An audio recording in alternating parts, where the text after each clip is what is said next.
Hey guys, it's Sammy and welcome back to Spilling It with Sammy Kurtz. Hopefully you got to watch my last episode, which was with my good friend Claudia, all on Toxic is Toxic? Toxic?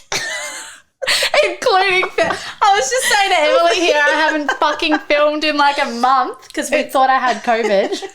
My present. It is. I'm giving off the awkward vibes. I can feel it. Oh my God. It's your energy. I need some crystals here. But hopefully you caught up to date with all the previous episodes. There will be some changes happening on my YouTube video. So YouTube channel. So stay tuned. I'm just leaving these in here, by the way.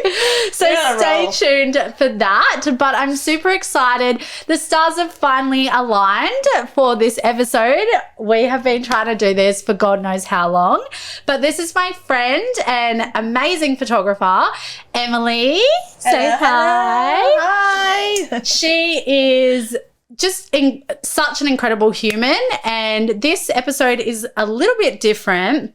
I wanted to do this because obviously my business, I'm a relationship coach, an intuitive life coach, but I primarily specialize in self-love because it was a massive pain point for me in my life. And I've connected with Em years ago now, so long ago.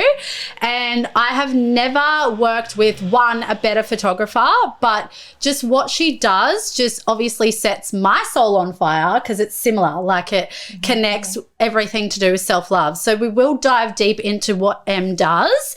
You work with couples though too, hey? Absolutely. Yeah. Yes. Yeah. So that fiery connection. Love that. Yep. Love. So it's not just for the women, it is for the men too and the couples. But we'll talk a little bit about what Em does, and this episode's going to be on like finding your purpose because I believe you've found your purpose.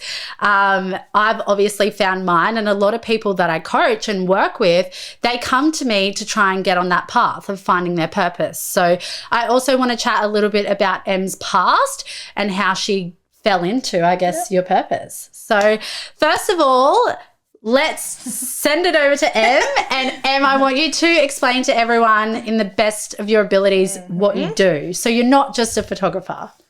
Right. Yes. Even though I've been shooting for on and off for about a decade now, when I fell into my journey of doing self-love, self-acceptance photography about 4 years ago, I didn't realize at the time it was more so for my own benefits, because generally when we are here trying to help other people, it comes from a place that we're not really aware of yet that we ourselves need. Oh my God, I have chills. I'm so glad you said that because I don't think I've ever connected with someone that's openly said that.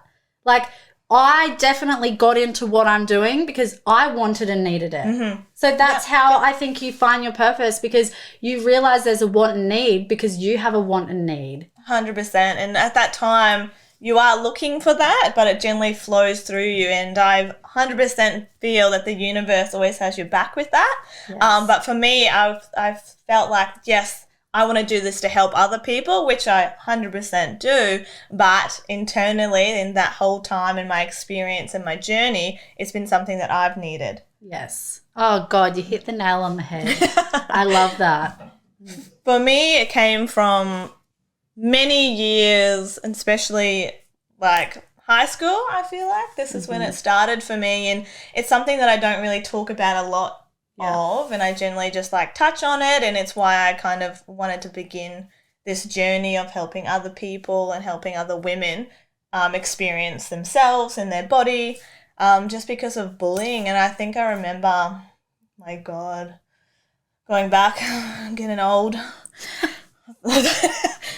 32 in a week, by the way. I thought you were heaps younger than me, and I was like, watch what you say, girl. So I think it was maybe grade 8 or so, around that time, you know, when you're getting into high school, you're thinking you're amazing, and then you really get brought down many pegs, not even in the nice way. But I do have this one memory, which I've been sitting on a lot recently, is sitting in my bedroom with the door closed, back on the door, crying. absolutely just bawling my eyes out, and my mum just whispering to the door like what was wrong. Yeah. And in those tears, in those moments of just like releasing from like being bullied. Yeah. And that's something that really sticks with you as, I mean, anyone, male, female, but then that generally changes you as a human being and your outlook until you start to deal with it. And for me, and this is also why I started doing what I was doing, is to try and get to people before they think they need to change the way that they look. I love that. I love that about you, because you made me, I'll admit, I think like all women that I work with, when we cover limiting beliefs, it's all about physical appearance, majority of it. Yeah. And I would say I'm a pretty confident person, but then put me in front of the camera naked with M and I was like, you don't realize what limiting beliefs you have until you're in like an uncomfortable situation, you know? And I've got another whole story on its own, which I'm not going to go into today, but when it comes to my physical appearance, again, around bullying, and I did make changes to my physical appearance because of it. And I remember, though, after I made those changes, I made a promise to myself I'd never call myself ugly again, and I never did, not once. And I got that done when I was 23, and I've never called myself ugly since. Have I called myself other things with other parts of my physical appearance? Absolutely. But I honestly, when I got in front, I thought I was confident, and then but you have this knack of, I was so nervous getting in, like I'd had a couple of wines my first photo shoot with M, and I reckon I was good. Yeah, They help. The tables have turned. This is where I usually feel comfortable. And I remember I'd had probably almost 2 glasses, almost a bottle, and you just made me feel, and not that weight has anything to do with it, but this was after I'd had Brooklyn, and I was probably 20 kilos heavier than what I am now. And I would 100% say that, you know, it doesn't matter what size you are, because I reckon I was probably more like less confident probably 6 months ago, being, you know, 15 kilos lighter or whatever, than I was in that moment. But you just have this knack of making women feel so safe and supported, and just, I don't know, like, do you feel like, because you're a beautiful girl, like, so have you ever had moments where, I'm sure you have, at the beginning, where people are like really struggling to let down those walls? I probably at the very beginning. That's because, you know, I was like feeling into it, and I guess like my vibration that I was also setting off at that time as well. But for me, it's such a weird concept. I don't see a body in front of me. I love bodies.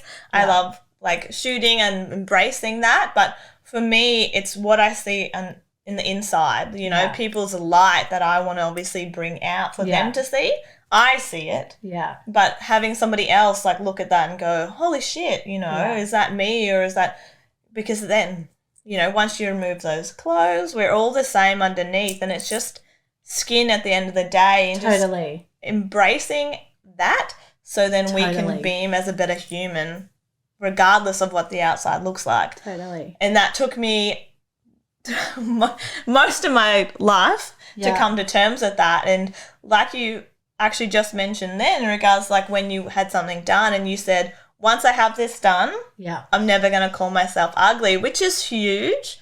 Because majority of the time, once someone starts on that path of changing, it doesn't stop. And I think they think I just worked with a girl. I won't go really into it because I don't have her permission, but she just had a major surgery done, and she said she then booked coaching with me, and she was like, I wish I did it the other way around. Because working on the inside stuff before the outside stuff, because these were her exact words, she thought it would take away all her problems. And I'm very much the same, and that was the same thing with me. And because, you know, being younger, being bullied, and I thought, you know, cool, as we get older, that's not going to matter, but it stayed with me, it scarred me, and I've had major surgery done, and I'm fine to talk about it now, because the reason I talk about it is because, again, for people to to love themselves before they get to this point. Yeah. And for me, that's such a big thing, and that's why I don't mind talking about it. On the other hand, it can be like, oh, the pot calling the kettle black because you've done this and this, only because I was so much younger and because of, you know, the bullying. And then I was like, well, I needed to change myself to better myself and feel better. And when I was like in high school, the biggest thing that like triggered and trauma, I would 100% call it trauma. And I still, like, to this day, not as much because I'm like, I don't give a fuck. It is what it is. I am what I am.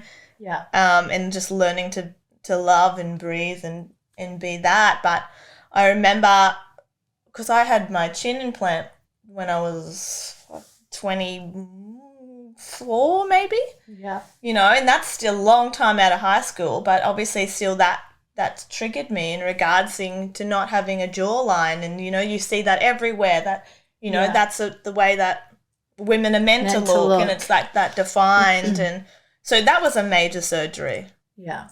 Getting breast implants, major surgery, because I wanted to be more feminine. Yeah. I feel that. And all those things. But looking back, I'm like, okay, like I see why I did these things. Yeah. Because of the inner turmoil that, you know, that I grew up with. But then that also created different barriers. Yeah. So then that tough shell for my entire life. Yeah.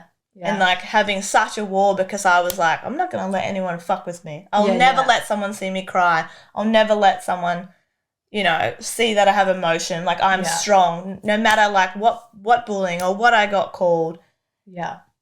But then again, that's a domino effect. Totally. Do you also think after you have had these things done, because you can talk about it from experience, did you have those moments too where you thought all your problems would go away? Absolutely. And they didn't? Yeah, absolutely. So you can speak from that experience and say it's been over the years of you, I guess, part of living your purpose has helped you heal those things 100%, but it's taken, I know that you're about this stuff too, but it's taken you to go in and do that inner work and actually work on who M is, not what M looks like. Absolutely heavy, and that kind of started only at the end of last year. Yeah. You know, so then going through that process and getting hit with all the emotions that I suppressed for 30 years. I thought that I was never going to see the light out of that fucking tunnel. But fucking hell, our stories are so similar. I didn't realise how similar they were. But it's worth it. Don't let me. Honestly, I would go through it again, I reckon, 10 times to be on the other side. But I feel like I had to like really dive down to that part of me to crack myself open. Yeah. Purely so I could better understand people and be more empathetic into like what their journey is rather than it coming from a passion or a point for myself. Yeah. Oh my God. I've only learnt that this year from, you know, because I used to do girl gangs, which included self-love, but I was doing it all for me, you know, and to heal me. But I cared about other people, but it was very much from me and trying to heal something. But it wasn't until my whole world got turned upside down. Same thing, very hard exterior and didn't want to let my past define me. So I felt like if I acknowledged it, I was getting caught in victim mentality, but I wasn't. It just needed to be acknowledged and released. But because I wouldn't acknowledge it, it just bubbled and bubbled and bubbled, and then it exploded. But it was the best thing that ever happened to me. But I just had to deal with like 31 years of trauma in like a year. Bang. And I was like, oh my fucking God. But then it's brought me to this point of being like, yes, I found this purpose by my pain point and what I needed. But in turn, I've been able to heal myself, or I'm not healed, but, you know, be able to work on myself and heal myself to be the best teacher to then help heal others. Because it's true, you know, like you can only help others to the ability you can help yourself. Absolutely. And I was ignoring helping myself to help everyone else, thinking it was helping me, but it wasn't. Until it gets to a point. Totally. You're kind of healing yourself on that journey because you're taking in from each of those people that you've spoken with or spent the time with. And then you're like, actually, I need to turn this around. But you kind of deflect. Totally. Because you're like, no, I can help you. I want to help you. Well, I can see it just covers, it's like a suppressing thing too. Like I think when people everyone has a purpose in this world, I believe. But the saddest thing is I also believe not everyone will find it.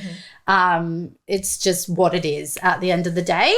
But I think people that are meant to, you know, like it's like suppressing your emotions, and that's what I was doing. I was really suppressing. I wanted to help people so bad because I'm obviously one that's meant to find my purpose like you. And I was so passionate from even such a young girl of helping people that I was just like, I'm going to help you. But now I realize that if I had have properly sat with it and helped myself along the journey, I could have showed up better to serve others. And I think that's why Girl Gangs was great for me and that little part of self-love. But that is why, all in divine timing, that is why it didn't come to me, my actual purpose, until I was ready to face my own shit and actually help myself and not deflect and not just constantly want to help others and not help myself. So I didn't realize how similar our situations were with that.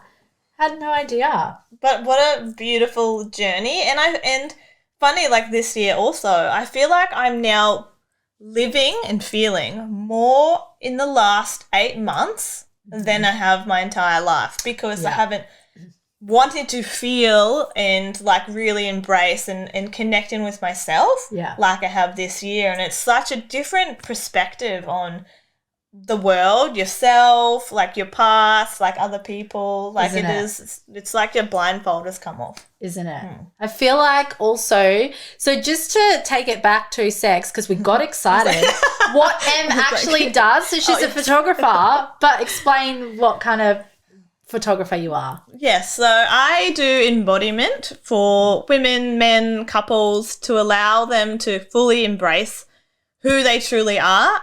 Funny enough, though, I've actually started pulling myself away from the term self-love.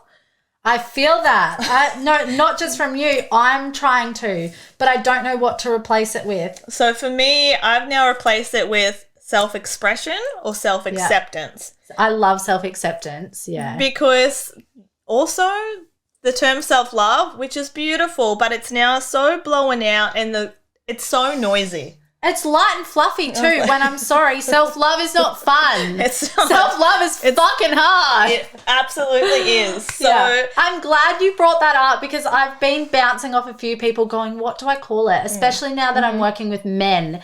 And I'm like, men, as soon as they hear self-love, they're going to think feminine. Yes, absolutely, which it isn't, but I understand like they will deter. Totally. Them 100%. Yeah. So self-acceptance and accepting not only your body, but who you are as a person, wherever you are in your journey, because obviously we ebb and flow with that just as much as we do with our bodies. So for that, it's about accepting who you are underneath the clothes that you wear. And like I was saying before, it's like a mask almost, a little bit. Yes. All those masks that everyone's wearing. Literally. Yes. Take that off. I feel like people are also hiding behind that a lot. Yeah. But each to their own. Well, that's a whole nother story for another day. We were talking about before we started. But yeah, for me, taking somebody's like having them expose themselves. Yeah. It's a vulnerable stage, whether you're even in front of a camera, clothed or nude. Yeah. It's vulnerable. So then once you're in that space, I feel vulnerability is such a massive growth. Totally. It cracks you open like you wouldn't even understand. And like I see it from the side I stand on. Yeah. Watching someone from the start and then just blossom. And then even a few days later, even after the session, it's such like for me, I feel like I take that part for granted. Yeah. Because I see it so regularly, but it's such a beautiful transition into someone really stepping into themselves. I've seen it in just my girlfriends that I've recommended to get a shoot, and I've seen them just, be talking about it back and forth in my inbox, and they're scared, and I'm like, it's one of the best things you'll do. And then they get it, and then they're sending me previews, and then they're up, and they just find this new, like you're literally giving people this newfound confidence. Like I almost feel like it's a little bit like mirror work. I teach mirror work to my clients, and it's like when they first look in the mirror, I remember when I started mirror work, I didn't even recognize myself.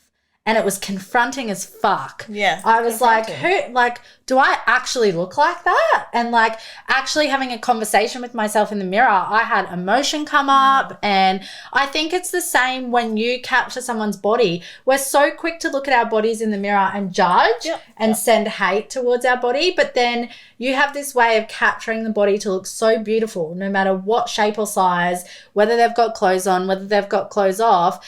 And that shows in the photos. And I think that's just so priceless when they get that back, because it's like, wow, do I actually look like that? And I think one of the biggest things that I want to add from doing sessions with you is that, like I also say to my clients, you are not your body. Yeah, like, absolutely. I hate when people say, I'm not going to say hate, but I encourage people when they say, I am anxious. You're not anxious, you feel anxious. Like you are also not your body. There's so much more to you.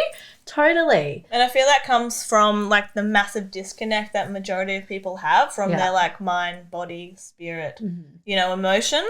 Yeah. Which is massive. And, you know, a lot of people don't want to go down that work, or they don't want to even think that those things even have anything to do with one another. But if we can like work with balancing that, or even like some parts of that, totally, you know, we have all the power and we have all the tools to control our emotions and our mental state. Have you ever had a client get emotional? Yeah, absolutely. Yeah. And I 100% encourage that, because absolutely. You are vulnerable. It is a very emotional thing, and everybody has such a different story into like why that they want to do it. Some people have just started on, you know, their journey. Some people have gone through absolute terrible situations and trauma, and, you know, it's them taking their body back and owning that, or, you know, just going through the same thing, you know, bullying and, you know, a lot of body dysmorphia things. So it's a very emotional thing. And I encourage people to cry, laugh, scream, to let it out. I guess I didn't even think of that, of how many different reasons people would book a session for you. Because all I know is my experience or my girlfriend's experience. Like for me, it was very much about trying to love my body after having a baby.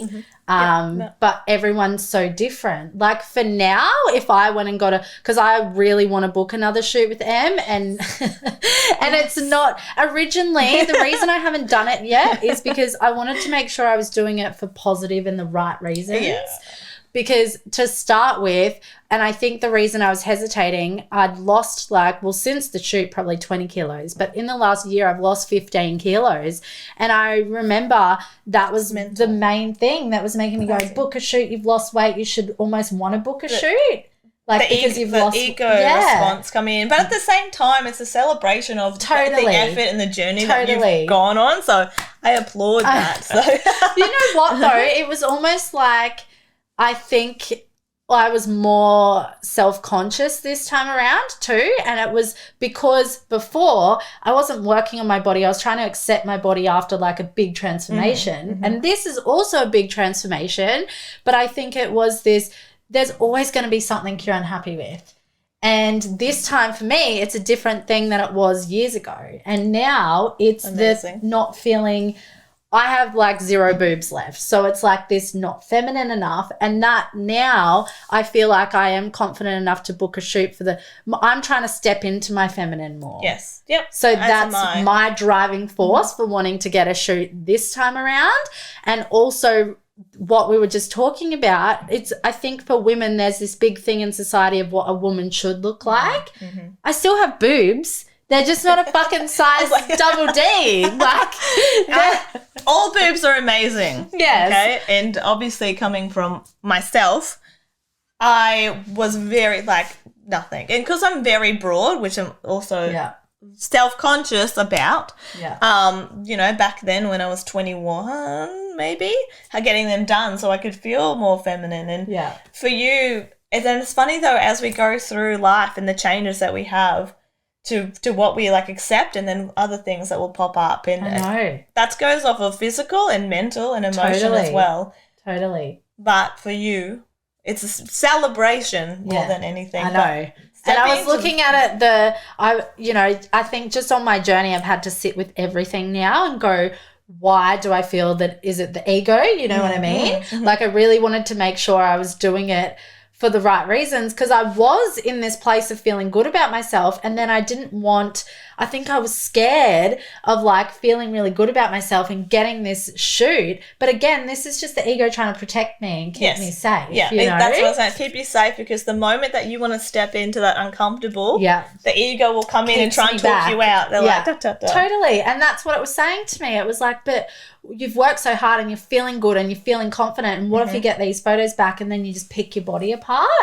But I had to really process and work through that to realize that's my ego taking over here. And I know when you're booking from ego, by the way. I know if you're doing a shoot from ego. Amazing. I can always tell. Actually, now that you say that, I'm thinking of some past girlfriends or just girlfriends that have had it done, and I know what you mean. I totally know what you mean. But each to their own, but I can always tell. Yeah. So then I will generally, the flow will be different. The shoot style will be different. How I communicate, very different. So I definitely can pick it up onto like, you know, because I want you to crack open, you know, I want you to be vulnerable. I don't want the bullshit, you know, because... Well, you'll get the most out of your shoot too, I feel. Like, because it's telling a story. Yep. And it's really like, even when I look back to my shoot that I did, and from the photos at the start to the end, you literally see me crack open. Yeah. It's and like I was so anxious at the start, and I remember at the end when it was done, I was almost like, let's go to the beach and get nude, like, which is what my next shoot will be. Definitely. So let's like explain that. So you can stay clothed. I mean, we've done a clothed branding shoot. Yes. But you specialize in like getting nude. Definitely. Yeah. I promote it. Yeah. It took me a very long time to also be nude myself, but I fucking love it. I know you're always nude. I love it. I saw you at Noosa the other week, just in the fairy pools with your tits out. And I was like, what a legend. Because it's like, again, it's just skin, and we were born this way.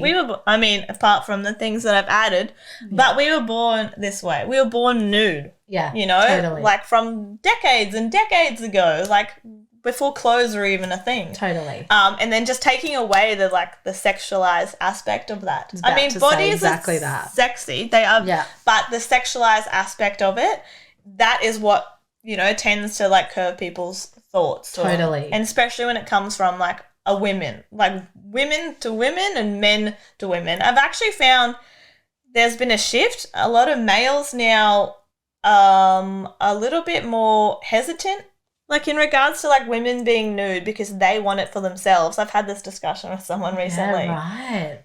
And I'm like, that's not your place, you know, totally to be in. I don't even know why I went there just then. It just I love that though. That's interesting. But for like to women, like really supporting one another in that space to really like just drop into their feminine, which is really powerful. Yeah. Which is something I really struggle with. So I feel like, and I am really consciously working on it. So I feel like it's almost like the whole divine timing, you coming here talking about this. I'm like, okay, I hear you. You feel it. You feel the tremor. Totally. It's clearly what they're telling me to do. So I need to message you about this. Next week. Oh, God. And it will be outside. Yes. And I will be getting nude, which is so nerve-wracking. Because the first shoot I did was just in lingerie. It was. In my house. So I can't wait to get you outside. I know. I think, and it's so bizarre because I need to really sit with that too and go, why? Because like Kiani's done it. Heaps of my friends have done it. And like I remember getting anxious when Kiani was like, I was nude on the beach when she was pregnant, and people were like, and I was like, what the fuck? But like you said, bodies have become sexualized. Yes. And I just need to, I love now really diving deep and going, why is there resistance with this? Why am I feeling or thinking this? Where does that come from? What conditioning have I had? And where does it stem back to be able to change that belief system? But that's such a beautiful thing, that awareness, huge to go, like, where are these trigger points for me? Yeah. And sometimes, and it's funny because the ego will go, oh, it's from this. Yeah. And if you sit with a little bit longer. There's something else. Yeah, for you to dig down. Yeah. It's funny that you say it just said that because I'm actually changing in the next 12 months in regards to like how my sessions go and what I'm doing on that side of things. Yeah. Because for me, yes, it's my purpose and I love it and I love creating and I love helping women like find themselves in that beautiful feminine fire. But I wanted to, and it took me until I had to go through my own shit to really figure this out for myself, but something on a deeper level. Yeah. So I'm doing my master's in holistic counselling. Love. So then I can really open that space up and make the sessions like, I mean, they are so valuable and so amazing at the moment. Yeah. But coming from a foundation to really help and heal and you know, space. So people understand. I think they already know within themselves by booking it, but some people, so many of us are living subconsciously, you know, or just autopilot. Totally. So they could be booking it without even really sitting with it and going, why am I feeling the need to do this? So it's like that other aspect of being like, you know, let's uncover why you're doing this. You know, like why is this important to you? Which I absolutely love that. Just to make it just like so hard hitting. And again, in regards to like where we were saying before, in regards being so noisy. Yeah. And I'm just like, fuck all that. Fuck that shit. Totally. And like just make it like real, authentic and totally. Especially in the world at the moment. Yeah. You know, we're here and we want to help people be the best versions of themselves. Absolutely. Earlier than later. That's what I need to touch on. I talk to my clients about this, but about purpose, I think a lot of people think it's just what they're good at or they're passionate about. And well, yeah, those two things help, but there's a main third one that people, you know, for me, I worked in the beauty industry for 10 years thinking I'm good at this and I enjoyed it when I did it. So it's clearly my purpose because I was passionate about it. Mm-hmm. And yes, I was helping people, but on a very surface level, you know, I wasn't really changing lives and really helping people. And at the end of the day, it was a luxury. And then when I dove deeper, I really that's the third aspect when it comes to finding your purpose, that you need to be helping and serving others. And that's exactly what we've both found and we're both doing, and I think the biggest thing that I can say when it comes to finding your purpose is two things, and I'll see if you've got anything to add, Em, but I think in finding your purpose, there's two things. Do work on yourself to dive deep and figure out what's your pain point, what's your struggles in life, and what's something you wish existed, you know, that you could create, because you're not alone. I'm sure there's other people out there going through, this is everyday fucking shit that everyday people are going through. And, you know, put something out there to see, you know, and start talking about it, see who would benefit from your ideas. And secondly is do things that light you up. So do things that just you do enjoy and that light you up, and I feel like it then falls in your lap. Yep. You know? Definitely. Because people are so busy living life for everyone else and so conditioned to act certain ways or be a certain person or wear all these masks or people pleasing and going too much with the flow, and they're not living life for them. So I'm sorry, but you're not going to find your purpose when you're living life for your partner or your friends or your parents. Like it's just not going to happen. And if you're wondering why you're not finding your purpose, that, like I said, do that inner work to try and figure it out maybe. Is there anything else when it comes to finding your purpose that you would add? I love that in regards to people are pleasing or they're like just so busy and then they want to stop and actually feel it. Yeah. Because people have been so conditioned, because that's how life is, that you need to be busy, stress is normal and all of those things. Yeah.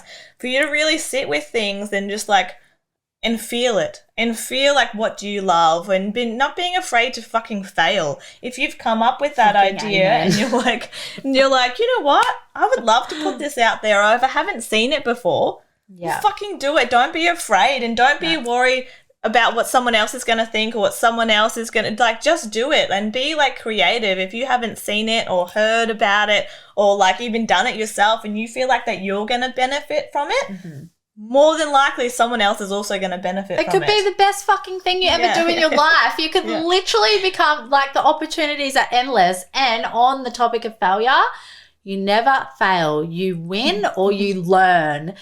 That is it. That is it. I love that. Yeah. You do not lose. You don't. Yeah. And like, that's where growth comes from, is learning. And I was talking to someone about this the other day, and this is a bit off topic, but I find it so unattractive when someone said this to me and they said, I'm the same person I was 10 years ago. And I was like, it made me want to vomit in my mouth. That's the worst thing I've ever heard. That's also so fucking tiring. Totally. Because when you look back, you're going to be like, what?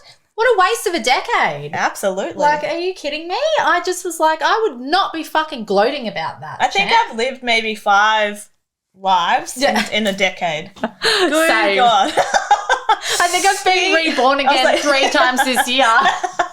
I'm not even kidding. Holy shit. Sometimes I think like I used to get caught up in how much. That's the other thing I want to say, and I can speak from experience. I think a lot of people are scared to put themselves out there because not just one and failure, but I remember for me, I was scared to show up when I was going through the thick of it because I was like, it looks messy. I have no fucking idea where this is going. I'm trying to trust, I'm trying to surrender, but I'm just like dabbling in all these different things. You have to. You're not going to get your purpose like that. You're not going to wake up one day and it's going to be on your fucking doorstep. Yeah. Like, you need to dabble in this and dabble in that to figure out what's working, what's not, what do you enjoy, what can you see yourself doing, what is your target market enjoying? Like, is it helping others, or are you just so passionate about it and you're driven from ego and so far up your own ass that you think it's working and it's not fucking working? So that would be, for girl gangs. We see you. Yeah, we see you and we've lived it. I 100% have. But I remember when girl gangs was transitioning and becoming self, I remember looking at my feed going, fuck, this is messy. And that's life right there. But you know what? I would literally got a download, like a channeled message saying people want to see the journey. And I was like, okay, that was confirmation for me. And I started showing up and I started sharing it. I had no idea where it was going. But the minute that I surrendered and I started living from that intuition rather than the ego, I got there. Yeah. Because I just stopped trying to control and stopped trying to be perfect and have all the answers. Amen. And then I ended up somewhere that like literally is bigger than my wildest dreams than I ever thought. And that's the other thing with your purpose. Like, it doesn't have to be a career, but a lot of the time it is. And so many people are just conditioned to be like, I had massive limiting beliefs around when it came to me to be a coach. I was like, I can't be a coach. Like, I don't have training to be a coach. Or who do I think I am to be a coach? Like, but I knew being a coach, I knew that's what I was meant to do. I knew I had been doing it for years and not getting paid for it. But the thing that was stopping me is I literally have had parents say to me, you can't have it all. And I knew I could. Again, like what you just mentioned, in regards to the conditioning, because like your own brain tried to feed to you that you don't have this, you don't have that experience, and that's just conditioning from, I guess, society being like, you need this step, you need this process, just like you need a fucking 9 to 5 and you need all that bullshit. But at the end of the day, it's just a journey and we need to experience things ourselves and create from such a genuine passion place. Yeah, and live life for you. Like, it's funny, something you just said triggered this. I've been doing a lot of work on money myself lately, and I've realized, I think a lot of us think, we need to make a minimum of like $1,000 a week to be able to survive. And it's like, once you start uncovering so much shit, I have learned I don't need a lot in this life. No. And I would much rather live my purpose and not focus on money. Yep. And be happy than doing something for the rest of my fucking life, even if I was making $5,000 a week, and not be making change in this world and not be living my purpose. No, again, I feel like that's a place of autopilot. 100%. You can't take the money with you. 100%. And we all live above our means. So totally. There's so much shit people can get rid of. It's like, this is why I do what I do. It's like, and I think once people go back to something as simple as their fucking core values, what do you actually value in this world? People don't know. And that's what scares me is I would ask someone that, like, that's one of my main things I would ask, like my future husband, when I fucking find you, one of the first questions will be, what are your fucking core values? He's going to be like, what's your attachment style? What's your love language? All of it. All of the above. But then it's good points for people if they're not aware. That's a great start 100%. For you then to go down to your path of finding your purpose, because it's going to align with those things and yourself as well. So just jotting down, taking like 5 minutes for yourself and really thinking like. Oh, people have no idea even who they are, and no wonder why, because they think this is how life's meant to be. Exactly. And they're just following. I'm actually just started going to give my good friend Inga a little shout out here. You would love Inga if you don't already follow her. She does generational counselling. Oh, yes, yes. It's been incredible. Like, I've only had one session, but I've worked quite a bit with Inga now with meditation and readings and stuff. And it's just so crazy, the uncoverings we had in one session of going, like, it was like word vomit coming up for me of what my struggles had been in life. And then she's like, how old were you here? And then we started talking about mum and dad and her mum or his mum. And then we were talking about significant traumatic events in their life. And then we were like, oh, wow, that happened to them at that age and you at that age.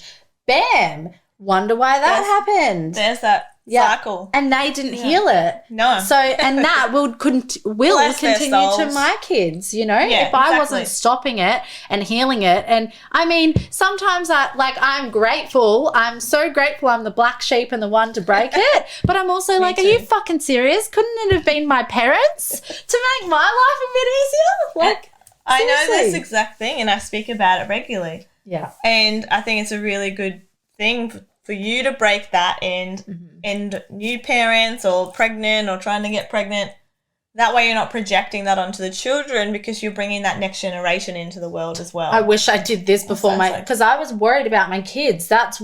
When my life, I've always had quite a traumatic fight or flight survival mode life, but it really shook shit up in both my pregnancies. Some really fucking wild shit happened to me. And it's the same with just like even things that you could struggle with and pain points in your life that you're like physical appearance. Yep. You could have all these physical appearance issues and you could have no explanation for where they come from. And it could literally be from your parents or from their parents and some big traumatic event that happened to them around their physical appearance that hasn't been dealt with and it's been passed on down to you. So do the work. That's what I was going to say. Do the fucking work. Things. Don't put the ego aside and be like, well, all this shit, because, you know, there's lots of things, but you'll find something for you. Totally. And there's so many things around at the moment, and I feel that every single person, there is something for that person to go into themselves, do the work, whether it's meditation, whether it's healing, counselling, breath work. So, like, you're taking fucking 10 minutes a day to really sit with yourself. I feel is such a big game changer, and people just need to let go of their egotistical thoughts around it. And we are so lucky these days because I know for people like you and I, we started on this journey a couple of years ago and I can tell you now there was none of this meditation and breath work events. There was none of this being spoken about. It was a very fucking lonely road. Yeah. And now, like, if you are someone looking to go within and start figuring out who you are and what your purpose is, now is you've never had more available to you than now. So start, because if you don't, no one's going to do it for you. Like, seriously. And there's a person out there for each person. So, like, you may not be called to something or a person, there'll be someone out there for you. Totally. Because at the moment, you know, there is so much out there, and I was saying before, yes, it's noisy, but kind of like in the best way to help promote self-wellness, self-healing. Yeah. And everything going on with the big C word and the elephant in the room. C word, V word. I was going to say, I thought different C word, but. Oh, love that C word. the big C or B word. There's just so much uncertainty in the world, but it's like, I think, you know, that's been one of my favorite things about the C word is it's making us stop.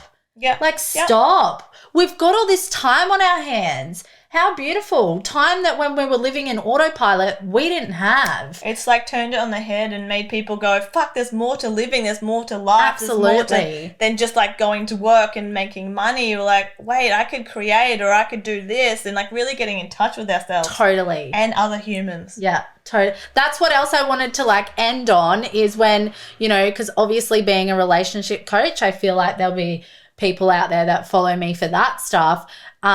Great way to connect with your partner, not just connection to self and get a shoot with yourself, but to bring out that masculine or feminine or whatever journey you're on, whatever you're trying to heal and whatever reason you're trying to do the shoot, but also a couples shoot. I remember Chris and I almost did it, but amazing. I just think like I work with a lot of men at the moment and a lot of intimacy stuff comes up with their partners, and I think one of the biggest things I can say, if anyone's having intimacy issues in their relationship, I believe it comes from lack of emotional intimacy or connection. So what I think people need to start getting creative with different connection exercises with each other you know, with intimacy and stuff like that. So I highly recommend when my husband wants to hurry the fuck up, I'll be booking him for one of those with him and I, but great way to connect with your partner too. Yes. And I find that a lot of men kind of want to do it because like they'll reach out to me in regards to like wanting to do it with their partner. So don't act like, oh, the boys are going to be like blah blah blah if I do this. No, you're all thinking the same thing, and it's a beautiful intimate thing for that connection. And you know, there's so much fire and it's electric, and fuck the boys. Yeah, also. totally. And they would probably love it. Yeah. And imagine the amazing sex you're going to have after. The rewards. Like, hello. Of course they're going to be like, sign me up. You can jump around in the water, in the Love bed, that. you know, embrace. You know, it's a time for you guys to take 2 hours together to really nourish that intimate relationship and with nobody around except me. You've said it's built, you've seen people flourish after the shoot and they've built that confidence with that relationship with self. It's like, imagine what it's going to do for a relationship and that partnership. And I think it's a really beautiful way for like them to come into his masculine and feminine as well and show that in photos. So, oh my God, I hope more people do that because I'm about that. Yes, come and get naked, I love that. frolic. Oh, and you're just such a wealth of knowledge. I feel like there were so many avenues we could go down there, and it's almost like we need to do a fucking part 2 when I'm drinking again too, and we'll have a couple of margaritas. Oh, but beautiful. I just love these. Like, I cannot be friends or around anyone where it's just surface level. Yes, I struggle with that also. It's exhausting to put that face on. Totally. I just don't even know if I own any masks anymore. Like, fucking hell, what you see is what you get here. So I feel like, you know, just this is a way of connection too and really diving deep. So I love it. Thank you so much for coming on. Thanks for having me. And I'm definitely, I'll put below, I'll put Em's like contact details and her page to go check her out. But I can speak from experience as well, and I highly, highly recommend booking in. Thank you. You're welcome, my love. Thanks, guys. Mwah.